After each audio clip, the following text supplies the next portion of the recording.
Hi, everybody. Welcome back. It's Chris, and I'm really excited after having the keynote discussion this morning with Jamie. I mentioned that we were going to have a conversation with Ann-Christel, who is the CRO of Talend. Talend is one of our great customers, and I'm super excited to introduce Ann-Christel. And just to get started, Ann-Christel, could you maybe give us a 30-second update, or not update, but tell us what Talend's all about so that the audience knows about your great business. Absolutely. Thank you, Chris. And I'm really excited to be here. So several of you in the audience probably use Talend and you don't even know it. Talend is a data integration and integrity company. We're focused on ensuring that companies can trust the data that they use every single day to inform action and help them with making critical decisions. And at the core of that, we operate really on the principle that what's under the hood matters a lot, that a unified and holistic approach to data collection and integration and movement is essential to having clean, complete, uncompromised, trusted data that really empowers businesses to act and be confident in the decisions that they're making using that data. Well, that's great. Very exciting. And I was really excited to have this conversation with you because I think you're doing some really interesting and cool stuff that I think a lot of our customers and even our prospects will benefit from hearing. But I also think it's interesting because you're pretty early in the journey with Xactly, and you've gone through quite a bit of change. And so not by any stretch is it kind of a done thing. And so I think that it'd be great for to share a little bit of some of that process. But we can also talk directionally about where you're going. And so I think one of the things that I always like to do when I'm talking to CEOs and senior leaders is ask them if they could wave a magic wand, what would be the things that they would either change or have their salespeople focused on. And what's really interesting and really cool is I understand you guys have already done that exercise, and part of this change was I think to really focus your sales team on a smaller number of comp things, and that's obviously something we've been fans of for years. Too many companies have way too many metrics that they're trying to focus on. So could you just quickly tell us about that journey and how things are going? Yeah, absolutely. You're right. I think a lot of companies struggle with that, where there's too many things that we're asking the sellers to think about and juggle that they that then gets formed into that comp plan. And coming into Talend last year, I joined in January, right before the pandemic hit. That was one of the things that we heard a lot about, is that we don't know what to focus on. We're struggling a little bit with that. Now, at that point, the plan was already out. Things were already, moving forward. But taking a closer look at what that really meant in terms of how the sales teams behaved and what that led to in terms of our results last year. Amazing thing is we had great results in the pandemic. That I really hats off to the field for what they pulled off last year. I think it was a extremely successful year.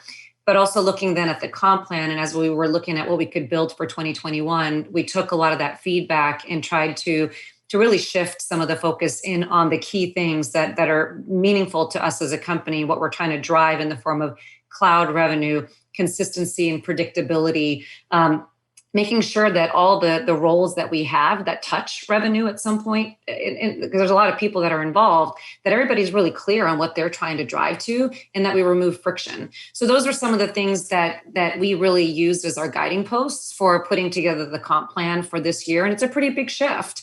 And one of those is also, being really clear on driving a culture of that it's no longer about the individual deal or just my deal, that we really need to look at what we as a company are trying to achieve. And then at the same time, going into 2021, we made some changes in our segmentation. We focused our sellers a little bit differently. And so the comp plan had to reflect the focus on that segmentation as well. And then also drive to the individual. And the concept behind what we were looking at is if you take care of those things and take care of the areas of focus that we have as a company, the individual is going to have an amazing year. And they're going to have just an awesome opportunity to make a lot of money. And that was the goal of what we put together for this year and what we're driving toward. Yeah, that's so great. I mean, I'm so excited for you, and I'm happy that you guys are leading there. And what I mean by that is, we've been doing this. I've been in this space for 24 years, and we've done so many thousands and thousands of replacements of manual comp systems, and generally a lot of companies will kind of do what I call paving the cow paths, and they just sort of automate the way things have always been done.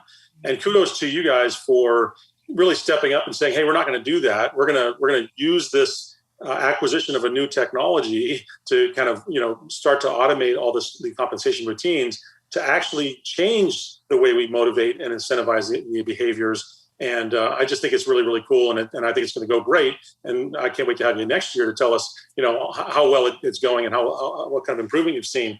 There's one thing I know we don't want to talk about too much of the specifics of your plan, but there was one thing I'm hoping that you're okay talking about, because it's a challenge that a lot of people have about linearity. And so, would you mind maybe giving us a quick commentary on some of your challenges there and how you're addressing that? Yeah.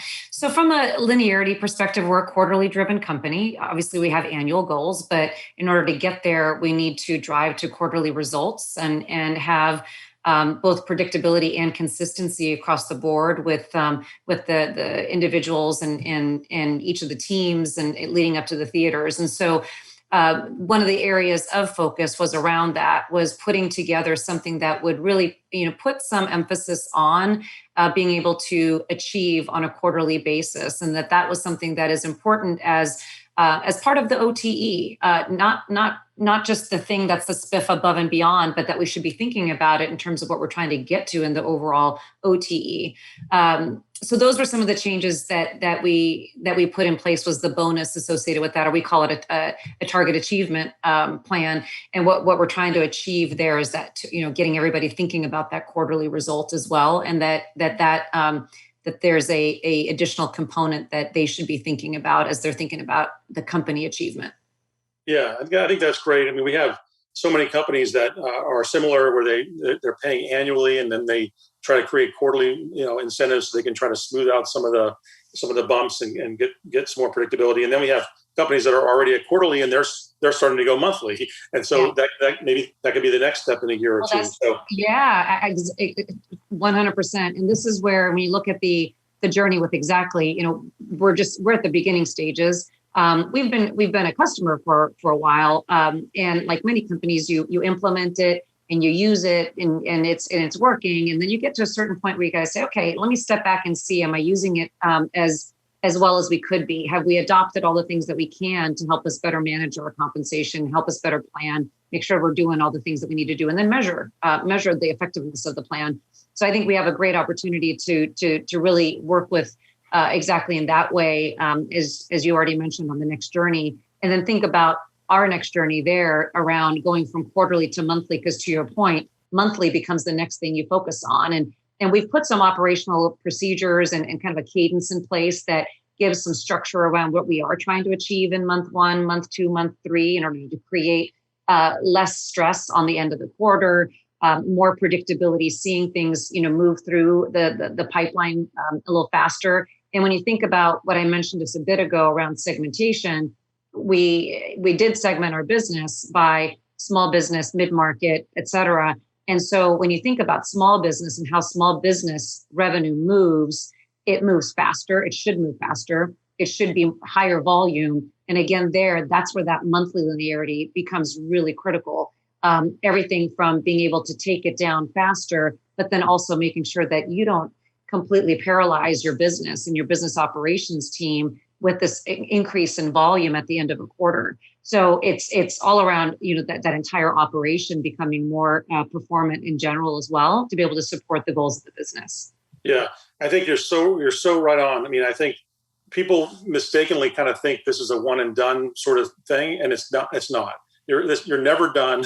Yeah, you never should be done, because your business is changing and the requirements are changing, and even you as part of the leadership team, you might decide to take the company in a different direction, or add different products, or acquire a company, or all these different things. And every one of those decisions has impacts that should be taken into consideration around comp. So it's helpful for the audience to know that. Like, if you're already using Xactly, don't think you're done. Figure out ways to do things differently and better, and that's where our teams can help with using our data and things like that. But it's so important to remember that all these people that we're incentivizing are human beings, and those human beings are been hired for a certain DNA. And so I'm going to ask you a loaded question. I'll see if you get the right answer. Are you ready for this? Is a drum roll. So how do you feel about gaming the plan? How do you feel about your reps gaming the plan? I think so. That's what they should do, right? So you build now gaming. Ding, ding, ding, ding, ding. You got the answer right. Yeah. Well, gaming, it sounds so negative. But the reality is what you're trying to do is you're trying to build a plan that drives to a specific outcome. And your goal is to provide a variety of different ways that gets the person operating in the way that you need them to be able to deliver those company results. And so if they do that and they figure that out and they figure out how to adjust their behavior and adjust the way that they engage with their customer to do that, that's a win-win in the end. And so, again, gaming sounds so negative. I just hired a head of RevOps, Kimberly Haley. She's awesome. One of the things that she said early on, she said, I love hearing from a CRO that what you're saying is, well, let's pay them. And and it's important. We want to pay for the right behavior. I don't want to pay for the wrong behavior. I want to pay for the right behavior. And that's what the plan should be doing. And if you're doing the right behavior, then you're gaming the plan. That's right. You nailed it. That's exactly right. And not everyone thinks that way. And it sometimes bugs me because I hear people that get upset when they think that the plan is being gamed. And I just think it's so important that if you design the plan correctly, when they game it, it should create a win-win scenario. And I remember talking to you about that we were talking about change and how change is tough and how getting reps to adopt all these new changes sometimes can be difficult. And I remember you saying, like, if they would just do it and they follow this, they're going to make more money than they can believe, right? And I think that is really cool that you think that way, because that when they're making a bunch of money, you're making a bunch of money and your company's doing really well. And that's a win-win. And sometimes I think people tend to think of it the other way.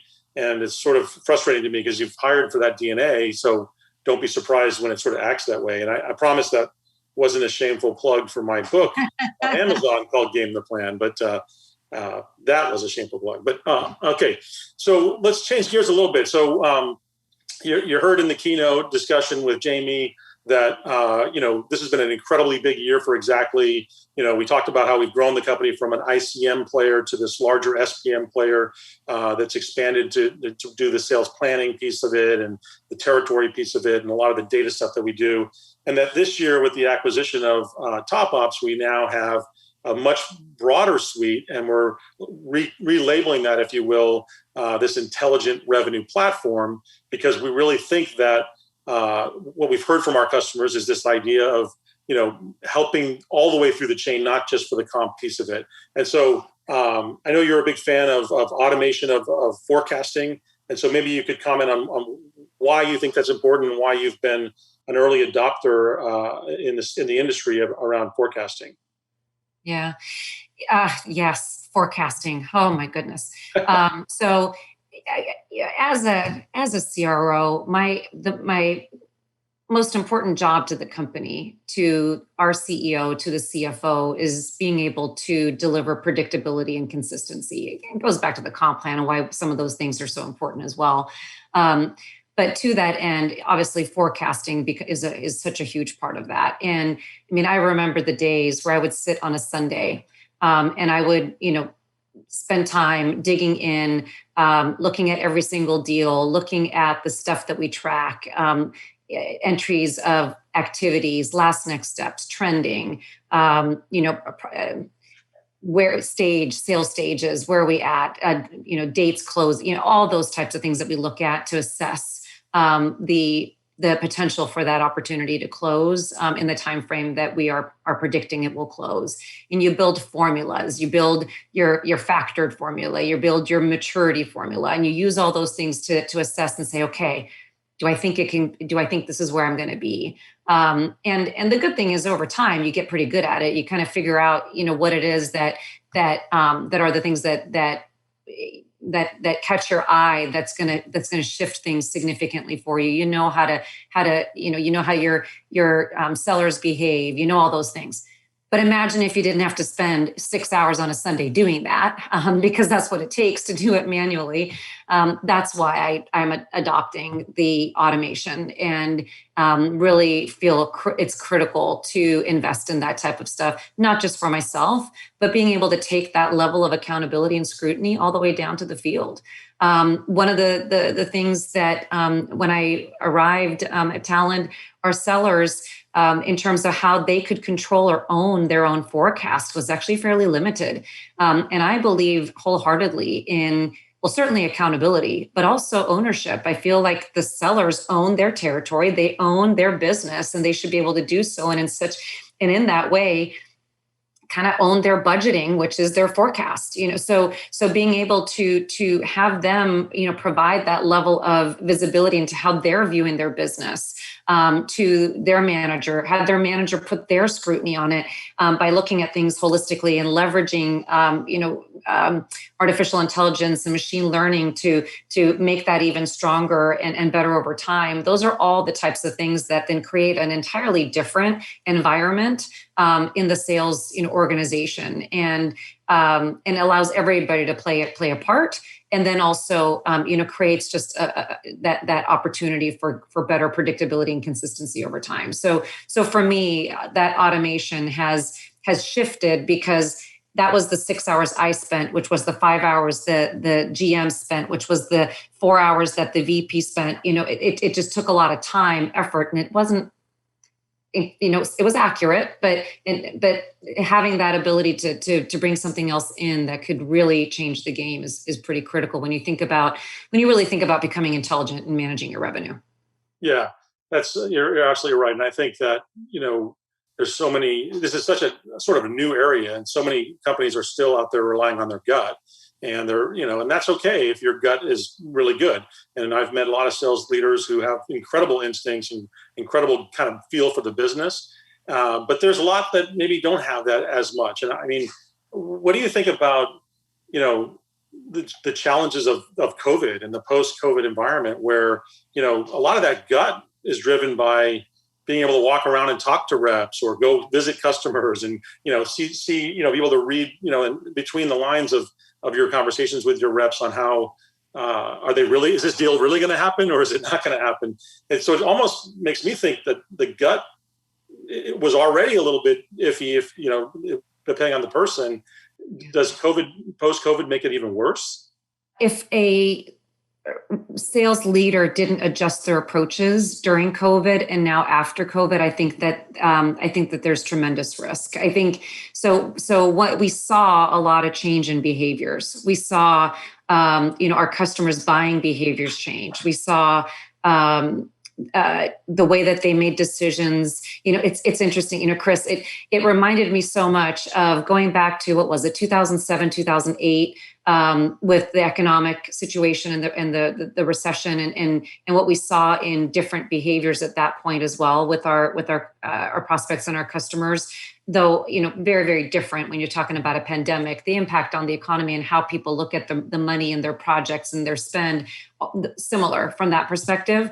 And so what I started seeing was some of the things that it was a reminder of what we saw, 13 years prior, and it just around the way that we needed to approach the sales cycle differently. And what we have now that we didn't have back then was the ability to leverage tools like we have today. Yeah. Now, and that's the other part that then adds, in addition to changing that gut feel, changing the instinct, changing your processes, going back to some of those fundamentals that maybe were forgotten a little bit during an economy that you didn't have to worry about it as much, where there's always something that's going to come your way, or that you're going to go after. Now you got to get really strategic and be mindful of everything from the research and the planning and the prepping,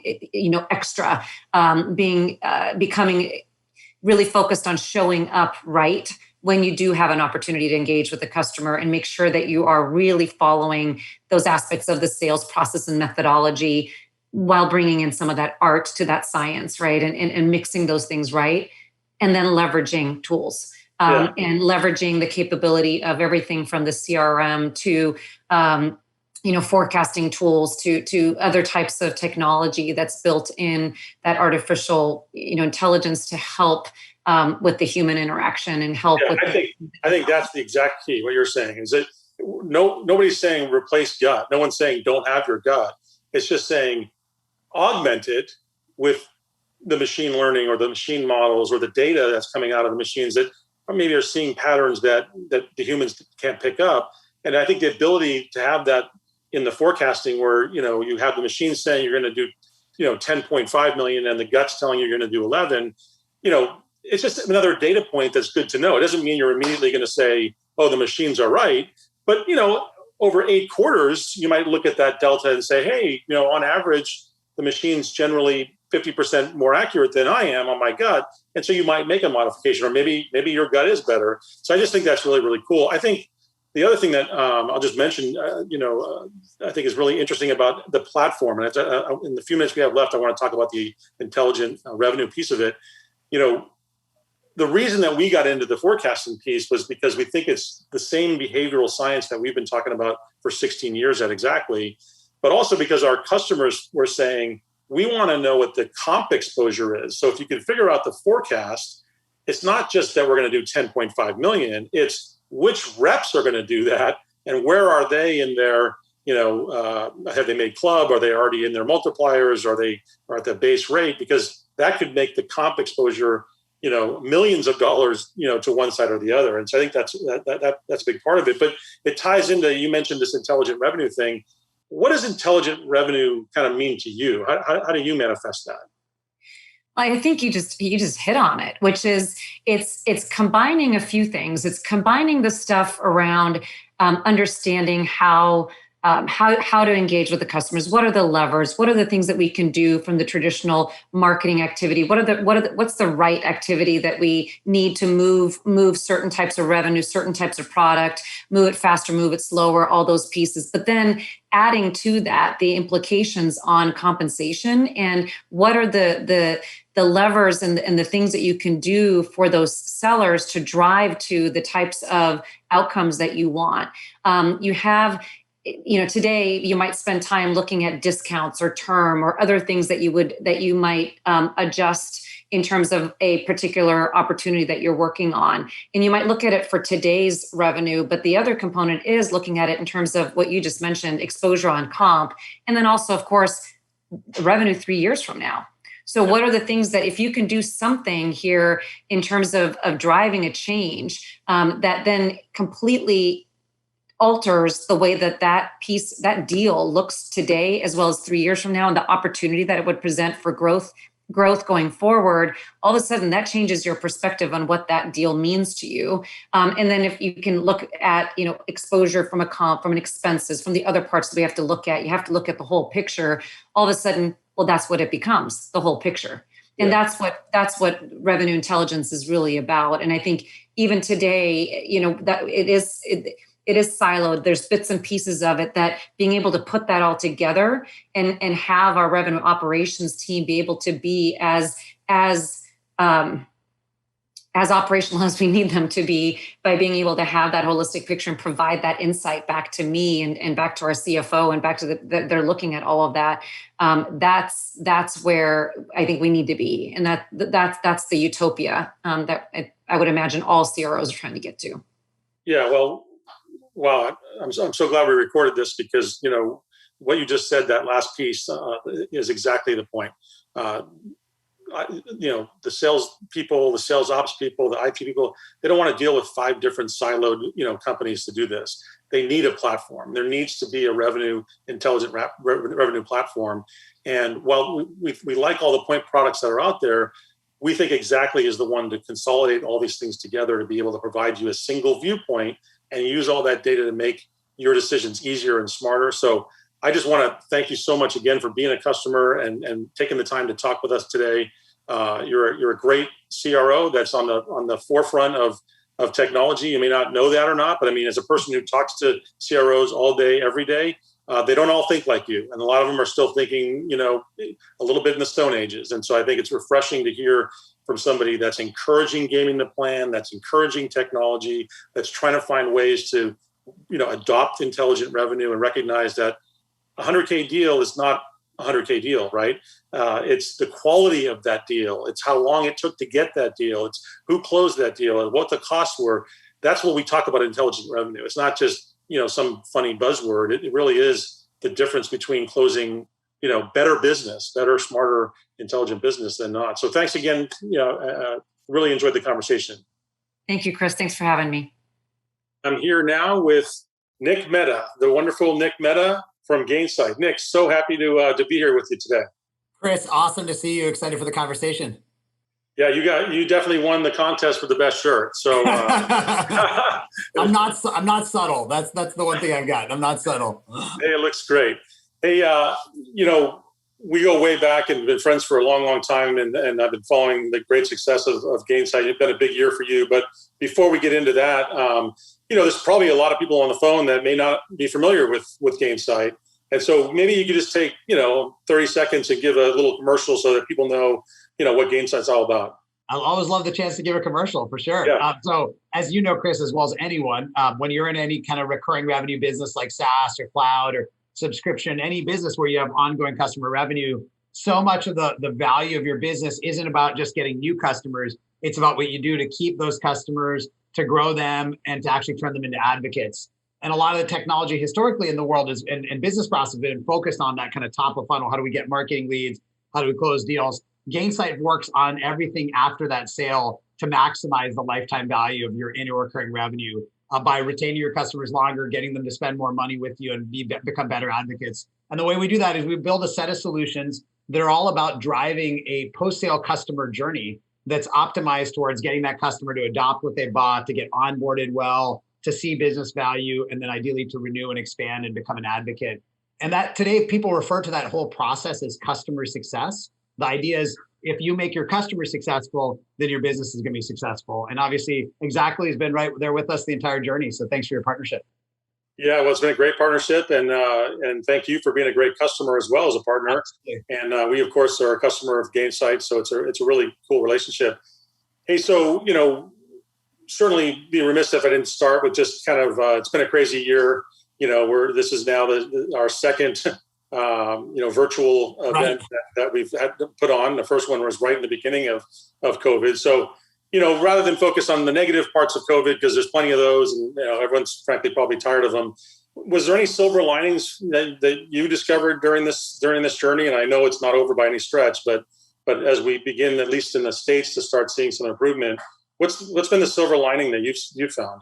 Oh, tons of silver linings. And I think that's just a sign of, the privilege and, good fortune we have to be in situations where, we've largely, been able to get some of the benefits and be able to work from home and things like that.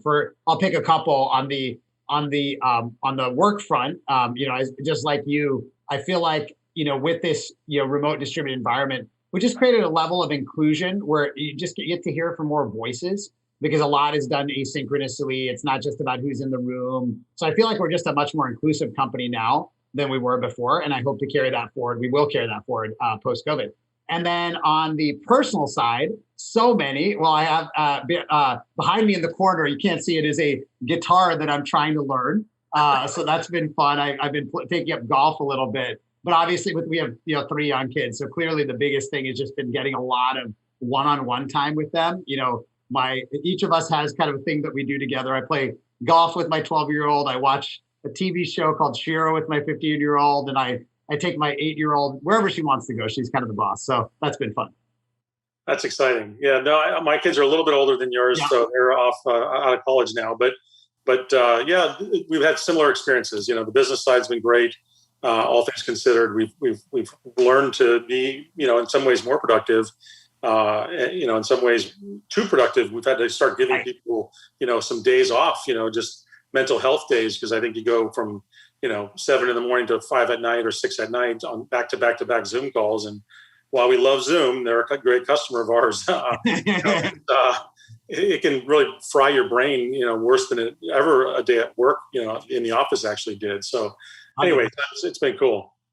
Totally agree. Yeah, for me, it's been one of the other things I've been very fortunate to do is take a lot of those Zoom meetings and do them as phone calls and do them as walking phone calls. So I actually, one of the fun trivia things I do is I publish every day on our internal Slack what I did that day and then how many steps I took. And it's sort of a self-motivating loop for me to take as many steps as possible. In fact, if you see some sweat on my forehead, it's because I just came back from a long walk in 85 degree Bay Area weather. So nice. Yeah. That's great. I was doing that in the beginning of COVID, and then I kind of stopped doing it. So I need to get back out there and do that. That sounds. We should go. We'll go for a walk from sometime. That'd be fun. Yeah, let's do it. Hey, well, listen. I mentioned tease a little bit in the beginning. This has been a pretty incredible year for Gainsight, and so you became part of the Vista family, which is the PE company that owns Xactly and now owns Gainsight. When we got acquired, we were a public company. Right. As you know, back in 2017, we got acquired. And a big part of it was to go build out, kind of what we offered and go from just selling ICM or just incentive comp to SPM, which started, included things like territory management and sales planning and quota management, using the data a lot more. And then most recently, we just bought Top Ops, which has really expanded, us into this intelligent revenue platform, which we'll talk about. But what are you thinking right now as you embark on your journey? First of all, how's it going? And then second of all, where do you see the future going for Gainsight? Yeah, short answer is going awesome. It'd be really, really fortunate that I think we're all in this huge tailwind, right, with tech and SaaS and everything else. And, everyone's kind of benefiting from that. For us, I think that part of our strategy has always been that we've kind of created this new category of, initially we call it customer success management. And it's everything I described about getting your customers to the outcomes they're looking for with great experiences. And as you know, that's been a journey. It's not like creating a category isn't something you get to do overnight. It takes quite a while. It's been about 8 years for us. And so part of our strategy is simply continue to try to maintain the leadership we have in our category, just like you guys are doing in your space, right? You don't want to lose kind of what got you here. And we have to constantly be vigilant about that, about our customers and how we drive good experiences for them. And I'm maniacal about that. But then there's this opportunity to expand the portfolio and to really solve this bigger problem, much like you're trying to do in your space. For us, the bigger problem is that whole post-sale customer journey, all the way from how you build your product, how you onboard people, how do you drive adoption. And there's a lot of different parts of that product. For example, we now have technology that helps our customers measure the utilization of their web and digital applications, and then actually drive engagement in the app itself. We have other technology that helps you in managing renewals and expansion. And so building out that platform, when we think about it, our North Star is we want to help our customers optimize net dollar retention, which if you're a recurring revenue business, as you know, Chris, it's one of the most important metrics. And we want to be the platform that helps all of your departments in your company optimize net dollar retention. That's great. I think that's awesome. And I'm confident you're going to do all that. So that's great. And we're going to benefit as your partner, because I think, what you guys are doing and your vision works so nicely with our vision of being an intelligent revenue platform, where we're, really expanding from just handling comp, which was always, you could argue the intelligent revenue definition to us that we're defining, is inclusive of the things we've been doing for years on helping companies, incent differently and drive higher quality deals by discounting less or selling fries with a shake, make the product mix and things like that. But now we're really expanding it, I'd say more from the back office, if you will, like more, operations and finance, and expanding it to include the CRO side of the house. And so, I had an opportunity to do one of these discussions earlier today with Ann-Christel from Talend. Mm-hmm. And so it was really neat to talk to one of the CROs, which is kind of our new customer, if you will, right? They always controlled the sales people, but they really were our customer's customer. We were generally selling to finance. So it's kind of neat to expand in that area. When you think about the CRO and the challenges that, today's CRO has to deal with, I shudder to think, I came up the ranks as a CRO years ago. Yeah. They didn't even call it CRO back then. I was just a sales VP, head of sales. But there's so many more tools and so many more things for them to think about. Like, what are the top few that you have been focused on? Yeah, it's a great question. You're totally right about CRO being the new title now that everyone is a C something. That's the new fashion. I think that it is interesting. There is some truth in the CRO term because it's trying to really understand revenue as a whole versus just like, let's say, the sales transaction, right? And I think that's a lot of what you guys are working on. And when I think about that CRO role in our company, and so we have a CRO, Jeff Deppa, who started with us mid last year, and three quarters so far, he's crushed it. So he's doing, every CRO is on a 90-day contract basically. He's done a great job.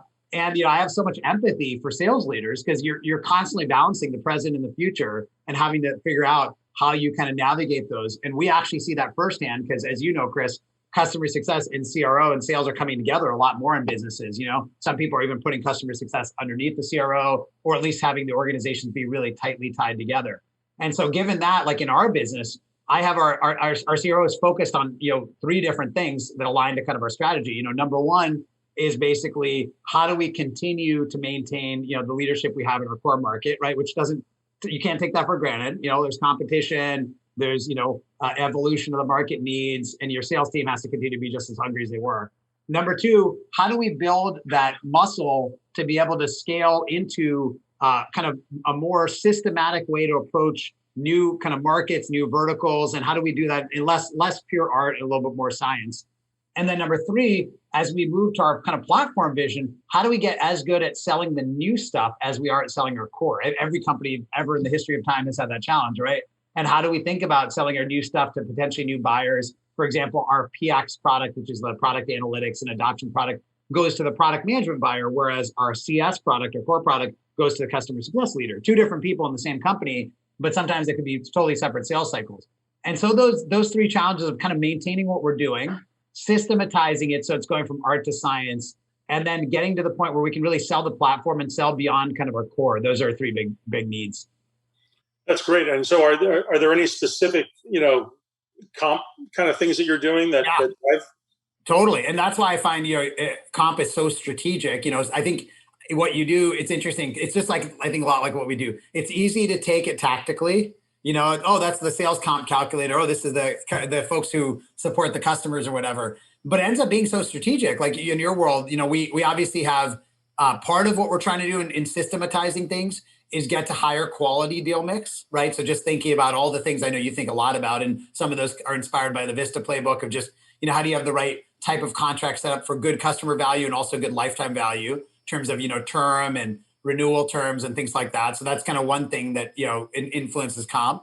Another one is, in our core, we want to continue to get more predictable. So how do we incent for linearity, which actually been going great and it's been working. A fun story on, yesterday, we were just reviewing a kind of our last quarter, which was great, and how a couple of our top reps, basically we introduced a linearity spiff, what you can reach by, I think it's like month one or something, or maybe no, it's the end of month two, and you get a bonus. And these reps hit the bonus. And it turns out that like every single incentive that we've ever thrown out, they hit it. Like they're just like really good reps. And I love that works, right? It's like, well, we have to be smart about what incentives we throw out, but if we do them, they're going to do it. So there's sort of funny. Isn't it funny how much it works? And it's so funny going back to the conversation with Ann-Christel. I was talking about how you hire these people for the DNA, and I'm going to pose the same question for you. I hope you get this right, Nick. There's a lot of pressure on getting this answer right. But how do you feel about gaming the plan? What does that make? What does that evoke in your mind when people are gaming the plan? I love it. I mean, we designed right. the game. Good answer. We designed the game. It's intentional. It's not like something that we're trying to make it so that people don't change their behavior. That's the whole point. What's the point of incentive compensation without changing behavior? So if somehow the plan gets gamed with a negative outcome, then shame on us for designing a bad plan. You know what I mean? Like and we've done that before, by the way. We've definitely designed bad plans, but it's not a fault of the rep. They're doing exactly what we tell them to do, which I love. I actually find it easier to manage people that have a orientation towards incentive comp than I do to have people that have a sort of more ambiguous definition of what they're optimizing for, So I love the reps that really, they tell you, give me the targets, I'm going to go hit them, And that, by the way, the third part of our incentive challenge, I mentioned kind of linearity.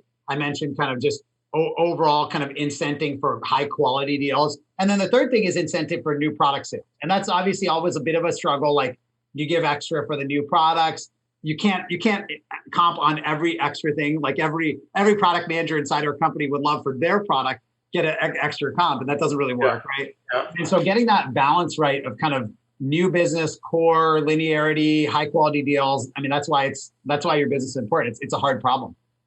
It is. It's a hard problem. You're exactly right, and you can't try to do everything. And that's the flip side is people when the light bulbs kind of go on, and then they go crazy and they try to incentivize every little thing, and then they do nothing. And so it really is a little bit of an art to get it right and still focus on 3, maybe 4, components of the comp plan. Right. Just picking what those 3 or 4 things are is really where the magic comes in, and you're hitting on all the great ones. The other thing you talked about was this art versus science, and I really love that because I've been using those same words. I think that's really what kind of convinced us to ultimately buy Top Ops. Especially in the midst of this COVID. I was talking again with Ann-Christel. We were saying, forecasting has always been an art, right? And it's really, only as good as your head of sales, the person that's kind of doing that. And the way that they figure that out is talking to people, talking to customers, reading the tea leaves. It's really just getting that kind of feeling. It's very hard to put into a spreadsheet.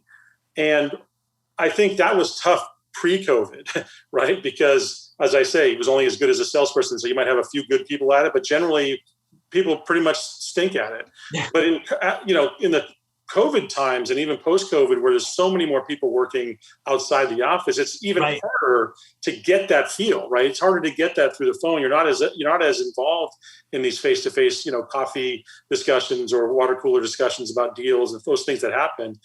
And so I really was thinking that this idea of being able to bring in some science, right? Bring in some data that I'm not saying get away from the art. You got to have the art, but match it up with some of this data science that can help be predictive on it. And that's really what we thought was so neat about the Top Ops piece. And so is that what you're talking about as far as, the data science versus art? 100%. Yeah. I mean, that's exactly right. And we want to apply that to all parts of our business process. But in your example here, being able to get to the point where we just have a clear definition of how we decide what the forecast is. And you know how hard it is, right? Like, what are you forecasting? Are you committing individual deals? Are you committing a basket of deals with some probability? And then having some AI to maybe not, it's not like you just turn everything over to an AI, but as a sanity check, to what you're doing. And at the end of the day, you and I are both trying to do the same thing, which is build a business of predictable and consistent execution, right? And it's so important in this next phase, both of our companies are in, to get to that kind of predictability. Yeah, and it's really, and I think the other thing I'd say is the amount of data that we have to be able to power those models, which I'm sure is exactly what you're taking advantage of, is just voluptuous, because like every call, every email, every call is recorded, every email is in the system, every calendar invite, which I know some of that stuff is inputs into Top Ops. So yeah, that's right. And then the added benefit, of course, that once it gets the forecast, it actually tells you which reps and where they are in their commission structure. So you get a really, really accurate handle on what your commission exposure is going to be. But the other thing I wanted to talk about, I know we're getting close on time here, is the exciting stuff that our two companies are. We talked about being partners for many, many years. We talked about being customers, but now that we've been talking about this intelligent revenue platform and explaining how there's these different inputs and how we can help people be smarter, maybe talk a little bit about how we can pull that data in from the stuff that you guys are doing. Yeah, thanks. And it's very exciting because I think that people are moving to this kind of life cycle view of revenue from this transactional view. And so it's very natural for the revenue part of an organization and the customer part of an organization to kind of come together, both organizationally as well as technology-wise. The way I look at it is in the post-sale org and in technology like Gainsight, there's a ton of knowledge about, which customers are healthy and which ones are using your products well and what the sentiment is and what you're interacting with them around. And also which ones are like good customers that you actually want to keep versus maybe ones that you're losing money on, right? All this incredible amount of data. And then in the pre-sale world, in the sales world, there's all this other data that you've got about your transactions and your compensation and so on. And so there's a lot of different ways to marry this together. You and I have talked about it, but everything from, as you do your forecasting, I think the input of customer health could be very helpful for forecasting renewals and expansion. So that's a very logical one to be kind of an input into your system. Another one might be over time, Gainsight and systems like it can give you a sense of what's a high quality customer. And over time, could we almost incent people to get higher quality customers? Because I think that's one of the things I'm sure over the course of the running Xactly for a long time in Gainsight, you and I both seen high quality customers come in and low quality customers. And you're like, oh, this is going to be a nightmare. And then it actually ends up, not working out for either side. And meanwhile, you paid the rep the exact same amount as you did that high quality customer that stayed for 10 years and expanded by 5x, right? It's kind of crazy. We should over time be able to incent people to bring in high quality customers. I love that. I totally agree with you. I think that's awesome. And that's exactly right. I mean, we could pull in data. I really think that, when you think about the machine learning that we're doing with our customers through TopOps to help them figure out, get that accurate forecast, I think knowing what the renewals likelihood of those deals happening, if you have a business that's high with renewals like Xactly does, I mean, not having that only gives me half of the forecast, right? I need the other half, which is what's going to happen with these deals that are the existing customers, because there's a direct correlation between happy customers and renewals, as we all know. And so you're like the weather vane that says whether that company's happy and using the product, and that just means that tells us and the machines that business is going to renew. So that's great. Well, listen, Nick, I know we could talk probably all day, but it's always so great to talk to you and catch up. Welcome again to the Vista family, and thanks for taking the time to do this. And we'll be talking soon. Awesome. Thanks so much for having me, Chris. And good to see you. And thanks for the audience for listening. Appreciate it. Okay. Take care. Bye.